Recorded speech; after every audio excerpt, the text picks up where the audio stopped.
Hello everyone, Chanakya IAS academy BPSC channel पर आप सभी का स्वागत है। मेरा नाम है पूजा और आज मैं इस टॉपिक ऑफ द न्यूज़ के सेशन में आपके सामने 3 इम्पॉर्टेंट न्यूज़ लाई हूँ। तो चलिए बिना वक्त ज़ाया किए हुए हम चलते हैं हमारे पहले न्यूज़ पर, यानी कि हमारे पहले टॉपिक पर, जो कि है हमारा युवा संगम पोर्टल। अब आखिरकार ये चर्चा में क्यों है, ये न्यूज़ में क्यों है, ये जान लेते हैं। हाल ही में Indira Gandhi national centre for the arts Delhi में युवा संगम पोर्टल जो है वो शुरू किया। अब ये आखिरकार है क्या? ये इंडियन गवर्नमेंट के द्वारा ली गई एक ऐसी इनिशिएटिव है जिसका मेन मकसद क्या है, इसका मेन उद्देश्य है नॉर्थ ईस्टर्न इंडिया जो है, जो कि रीजन हमारा है असम, मेघालय, त्रिपुरा, सिक्किम, ये सारे एरियाज जो हैं, इन सारे स्टेट्स के युवा जो हैं उनको अदर स्टेट्स यानी कि अदर इंडियन स्टेट्स हैं उनके युवाओं से कनेक्ट करना, उनसे जोड़ना। अब ये युवा संगम पोर्टल है क्या, इसे डिटेल में जान लेते हैं। इसका मेन उद्देश्य जो है वो है हमारा एक भारत श्रेष्ठ भारत। इसका मुख्य लक्ष्य यही है। आखिर इस प्रोग्राम में होगा क्या, ये इस पोर्टल में होगा क्या? वेल, इस पोर्टल में जो है 20,000 से भी अधिक युवा, यानी कि हमारे नॉर्थ ईस्टर्न इंडिया के जितने भी यूथ्स हैं वो सारे ऑल ओवर इंडिया जो है वो ट्रैवल करेंगे, ऑल ओवर द इंडिया में वो टूर करेंगे। और इसके साथ साथ उन्हें और क्या मिलेगा, तो इसके साथ साथ उन्हें अंतर सांस्कृतिक शिक्षा जो है इसका अवसर भी प्राप्त होगा। इसका एक अनोखा अवसर प्राप्त होगा। इन अंतर सांस्कृतिक शिक्षा क्या हुई हमारी, जो कि इंटरकल्चरल एजुकेशन जो है उसका भी एक अनोखा अवसर प्राप्त होगा। अब इस प्रोग्राम के तहत जो है इसके साथ साथ युवाओं को और काफ़ी सारे फील्ड्स में जो है उन्हें काफ़ी सारा एक्सपोजर मिलेगा। आखिर वो फील्ड्स क्या क्या हैं उन पे थोड़ा हम नज़र डाल लेते हैं, वो एरियाज क्या क्या हैं। तो सबसे पहला जो है हमारा आता है टूरिज्म, यानी कि हमारा पर्यटन। दूसरा हो गया हमारा टेक्नोलॉजी। तीसरा हो गया हमारा ट्रेडिशन। उसके साथ साथ लैंग्वेज, जैसा कि हम जानते हैं इंडिया में काफ़ी लैंग्वेजेस जो हैं यूज़ किए जाते हैं, इनके बारे में भी उन्हें काफ़ी कुछ जानने को मिलेगा, उन्हें समझने का मौका मिलेगा। Most important, people to people connect बनाना, लोगों को लोगों से जोड़ना। इस चीज़ की भी समझ जो है वो काफ़ी ज़्यादा बढ़ेगी युवाओं के बीच में। And most important is development. इस प्रोग्राम के तहत, इस पोर्टल के तहत जो है यूथ को काफ़ी डेवलप करने का मौका मिलेगा इन सारी फील्ड्स में। तो युवा संगम पोर्टल मेन जो है इंडियन गवर्नमेंट के द्वारा स्टार्ट किया हुआ ऐसा प्रोग्राम है जिसका मेन मकसद जो है युवाओं को एक एक्सपोजर देना, कि उन्हें नॉर्थ ईस्टर्न इंडिया के जो युवा हैं यानी कि उनके जो यूथ्स हैं उनको मेनली एक्सपोजर देना। इस वजह से इस पोर्टल को जो है स्टार्ट किया गया है। आइए चलते हैं हमारे दूसरे टॉपिक पे, जो कि हमारा दूसरा न्यूज़ है, वो है हमारा मूर्ति कला पार्क। अब आखिरकार ये चर्चा में क्यों है? हाल ही में राजस्थान की चीफ सेक्रेटरी जो है, जो कि उषा मिश्रा, जैसा कि हम सब देख सकते हैं, मुख्य सचिव जो है राजस्थान की, उन्होंने दिल्ली के बीकानेर हाउस में इस मूर्तिकला पार्क का जो है उद्घाटन किया। अब जानते हैं कि आखिर ये मूर्तिकला पार्क है क्या।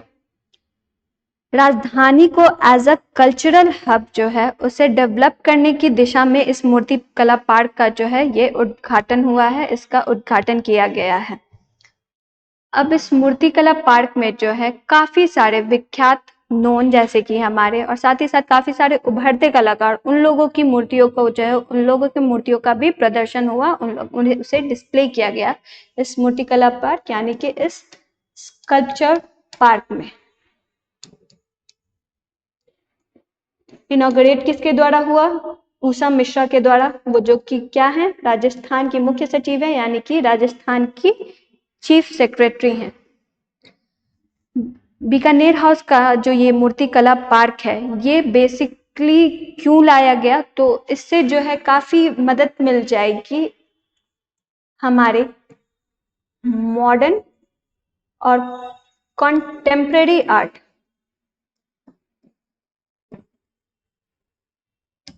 इन दोनों आर्टवर्क को जो है एक प्लेटफॉर्म देने के लिए इस मूर्ति कला पार्क का जो है इसका स्थापना किया गया है। कहाँ स्थापना की गई इसकी?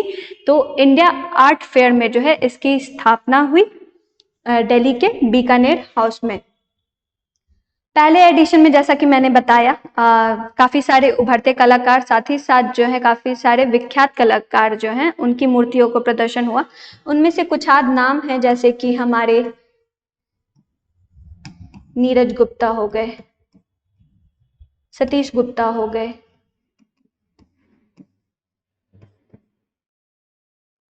तापस विश्वास हो गए। ये सारे कुछ आध जो है कलाकार हैं जिनकी मूर्तियों का प्रदर्शन जो है इस स्कल्पचर पार्क में हुआ। इस वजह से है ये मॉडर्न और कंटेम्प्रेरी आर्टवर्क को एक प्लेटफॉर्म देने की दिशा में जो है इस मूर्ति कला पार्क का उद्घाटन हुआ। जो उद्घाटन किसके द्वारा किया गया? तो राजस्थान की चीफ सेक्रेटरी के द्वारा किया गया।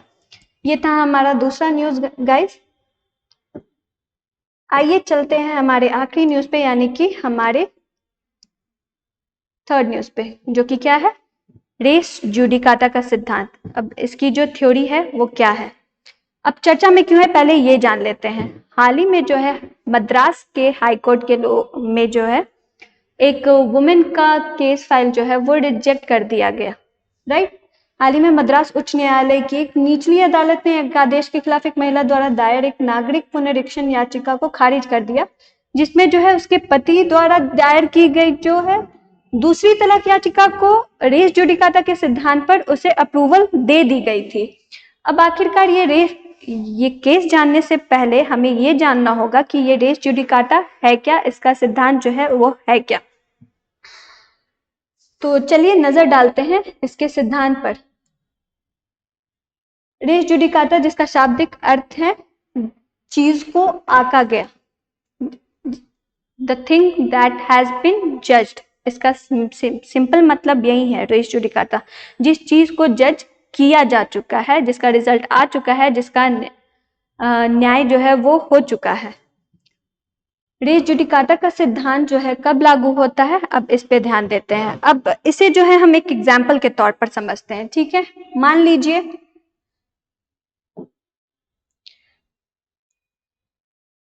एक ए पार्टी है, एक बी पार्टी है, दोनों ने अपनी अपनी केस फाइल की, दोनों के केस जो है कोर्ट में लड़े गए, उसका जो है एक रिजल्ट निकल के आ गया, राइट।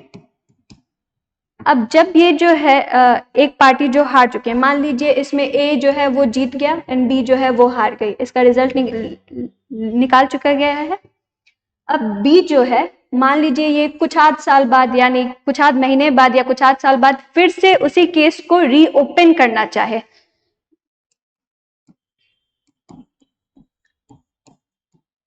तो ये जो है इस केस को रीओपन नहीं होने दे। रेस जुडिकाटा का सिद्धांत यही कहता है, ये इस केस को रीओपन नहीं होने देगा। क्यों? क्योंकि इसका जो है इसे जज किया जा चुका है, इसके बारे में जो है न्याय हो चुकी है, इसका न्याय लिया जा चुका है, इस वजह से ये इसे खारिज कर देगा, इसे रीओपन जो है वो नहीं होने देगा। मान लीजिए अगर कोई भी पार्टी जो है इस केस को दोबारा, जिस केस का रिजल्ट आ चुका है उस केस को वो दोबारा ओपन करना चाहती हैं, तो उसे ओपन नहीं होने दिया जाएगा, उस चीज को वो खारिज कर दिया जाएगा। सिंपल एंड मोस्ट सटल भाषा में कहा जाए तो रेस जुडिकाटा का सिद्धांत यही है। हम एग्जाम्पल के तौर पर काफी ढंग से समझ चुके हैं कि रेस जुडिकाटा का जो है सिद्धांत क्या है। अब इसका जो है उद्देश्य क्या है ये समझ लेते हैं। रेस जुडिकाटा का जो सिद्धांत है वो आपके सीपीसी सेक्शन 11 में अंदर, सेक्शन 11 के अंदर जो है वो आता है। इस बात पर हम नोट करेंगे कि सीपीसी सेक्शन 11 में जो है रेस जुडिकाटा का सिद्धांत लागू होता है। आम भाषा में इसे कहा जाए तो ये एक अवधारणा के रूप में नागरिक और साथ ही आपराधिक कानूनी प्रणाली दोनों के मामलों में लागू है, यानी कि ये सिविल साथ ही साथ जो है आपका क्रिमिनल, दोनों ही केस में ये रेस जुडिकाटा का सिद्धांत जो है सिविल और क्रिमिनल दोनों ही केस में ये लागू होता है, इस बात को भी हम ध्यान में रखेंगे। अब इसका उद्देश्य क्या है? इसका मेन उद्देश्य जो है किसी भी मामले के पक्षकारों के साथ अन्याय को रोकने के लिए, यानी कि किसी भी पार्टी के साथ, जैसा कि मैंने ऊपर एग्जाम्पल देकर के समझाया, किसी भी पार्टी के साथ जो है वो अन्याय ना हो, इस वजह से इस रेस जुडिकाटा का सिद्धांत जो है वो लाया गया। न्यायिक प्रणाली के संसाधनों और समय की अनावश्यक बर्बादी से बचने के लिए भी, मतलब समय जो है यानी कि टाइम की जो वेस्टेज है वो भी नहीं होगी, इस वजह से भी जो है ये रेस जुडिकाटा का सिद्धांत जो है लागू किया गया। आज के लिए बस इतना ही guys, thank you very much. अब मिलते हैं आपसे नेक्स्ट वीडियो में, नेक्स्ट टॉपिक के साथ, नेक्स्ट न्यूज़ के साथ। Thank you very much.